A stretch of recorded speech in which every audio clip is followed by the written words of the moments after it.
Hi everyone, it's Tamara here with a gift box tutorial this week using this cute image from Sweet November Stamps called Love Bug Chocolates. I'll be doing some Copic coloring of the image first and then the gift box tutorial. So let's get started with some coloring.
image is coloured, so I'm just wanting to use this Slimline fancy frame die from Whimsy stamps just to cut out my image. I'm making it longer as I'm wanting to put a sentiment on one side and a bow on the other. So I've cut that out with my die cutting machine, and now I'll grab my MISTI and we'll stamp out our sentiment on the right hand side. So we'll just place that into the corner, make sure that's all lined up. And I'll be using the sentiment from the My Favourite Things Sweet Nothings stamp set. I'll be using Life is Sweeter with You in it. I thought that was quite cute with him in the chocolate box. So we'll just grab out our VersaFine Onyx Black ink and we'll get that sentiment stamped up. And I'll give it a second go and give that a press, and we'll set that aside to dry. I'm wanting to make my gift box to fit this old gold rum and raisin chocolate bar, so I'll just measure up the size of both sides of the bar, and that way we can make our gift box to match so it fits perfectly inside. I've grabbed 2 pieces of 250 GSM cardstock in pink, a hot pink, and I've grabbed out my trimmer, and we just need to trim the first cardstock down to 4.5 by 9 inches. So we'll cut out the 4.5 length first, and then we'll cut out our 9 inches. So that's cut. So we'll just set that aside, and we'll grab our second piece of cardstock, and this just needs to be slightly bigger at 4 5/8 by 9 1/8, because we're just wanting it to sit slightly over the bottom of that box. So I'll have all the measurements in the description below for you as well. So we'll do our 9 1/8, get that cut. So before moving on, I just want to make sure that it will fit, which it does. Sometimes I can mismeasure, but we've done that perfectly.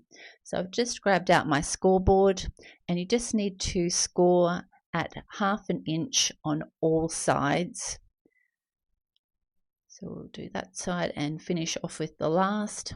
And then you just need to do the same with your second panel as well. So grab your Teflon bone folder, and I just do a rough fold using my fingers, and then I just burnish with the Teflon bone folder, and that just ensures that it doesn't leave any lines on your cardstock using that Teflon bone folder. So just slightly push everything over. You can see I didn't do it then, it kind of got caught. So I just work it with your fingers initially to get it turned over, and then just reinforce with that bone folder, and do the same with the other card. So both cardstocks have been burnished and scored, so now we just need to snip on each of the corners where the score lines join to make it the square. So it's just on one side of each of those, and you'll need to do the second card as well. To secure these in place, you can either use liquid adhesive or you can just use tape runner. I'll just be using tape runner today because obviously it will stick straight away. But if you do use your liquid adhesive, just make sure that you have something that you can clip together the sides to allow that to stay together whilst it dries. Either like a paper clip or a little clip of some sort to hold that in place. But if you're using tape runner, obviously that holds straight away. So you can see I'm got having a little bit of fun with my tape there. So now just want to fold those ends in to meet the other side. It's not sticking very well. There we are. So fold that in and just stick to the side of the card. And the same there, and just fold that little, so it's better to have the tab on the inside so that it looks clean on the outside of the box. So let's just make sure our old gold fits in, which it does. Now I'll show you again how to do this. So you just flip it so that the right side is showing to put your tape runner or glue on.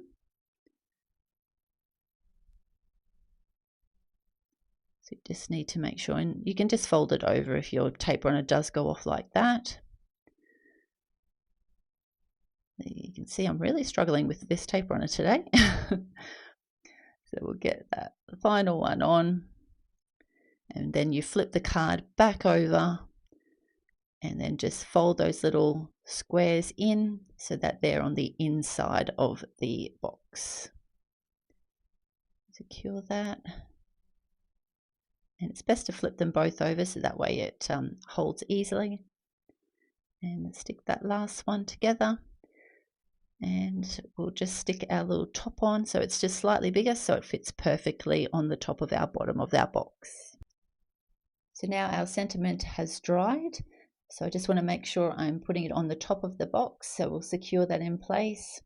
Make sure everything fits. And you can see that I reuse my cardstock. If I don't use one image, I can just print on the other side. So we'll get that glued down. So you can use tape runner with this, but I always like to use liquid adhesive because it just gives you that little bit of wiggle room. So we'll just line that up in the center of the top of the box and make sure it's lined up before you give that a nice press down. To finish off the box, I've just added a black ribbon to hold that in place. So you can tie anything you want. You don't need to use anything. You can just give it to the recipient as is. But I just thought it was a nice touch and just holds that box together and gives something for someone to open. So you can just slide that off and there's your chocolate inside. So that's the finished card project for today. I hope you have enjoyed watching this tutorial. If you have, please leave a message and hit the like button. And if you would like to see any future videos, make sure you hit the subscribe button.